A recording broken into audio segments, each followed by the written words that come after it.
Well, we've traveled to Corinth here, and we traveled through Athens, and now we've traveled across a major shipping lane. You saw the canal that went through that area. Of course, that wasn't there when Paul was here. That was an important stretch of land. It's about 5 miles long.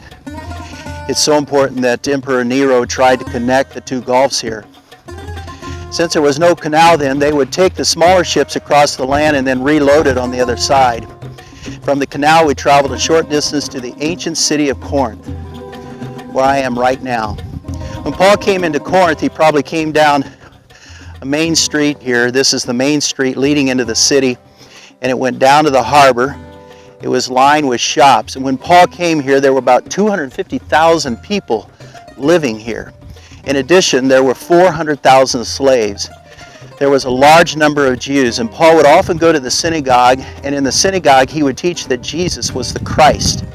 Paul settled in here and taught for over a year and a half, and Paul met many tent makers, but there were two that stood out, Priscilla and Aquila. In fact, Paul partnered with him in tent making. Right up here in the Acrocorinth, which is behind me, there was a temple at the top of this mountain called Temple of Aphrodite. It stood at the top of this hill, and of course it's gone today, but history tells us this temple was served by 1,000 prostitutes in religious worship setting. This was a completely pagan cult community where Paul taught the early Christians about sexual morality. Their paganism had infiltrated this early church. He taught that one must live a moral life that is morally accepted to God as well, not just to the culture around them. You see, true believers didn't fit in here very well, and they felt that pressure constantly. They knew that they were free in Christ, but what did this freedom really mean? How should they view idols and sexualities? What should they do about marriage and women in the church and leadership? Gifts of the Spirit. And finally, some of these believers were failing the test, and so Paul wrote these 2 letters to address their problems and heal their divisions and to stop their gossiping.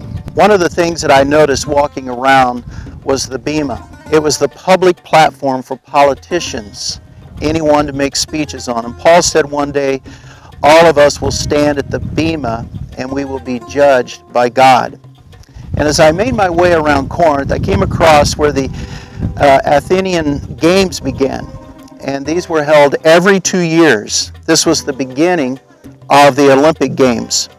And Paul made reference to this when he said, "Don't you know in a race all runners run, but only one gets the prize? So run in such a way to get the prize." Paul taught how to run the race that God has set before us as believers. And it was amazing how much of this city impacted Paul's writings as he tried to connect with the people at Corinth. Paul just sat down and he wrote this letter like a shepherd watching over his sheep. He was watching over the church. And so this is what we experience here in the city of Corinth.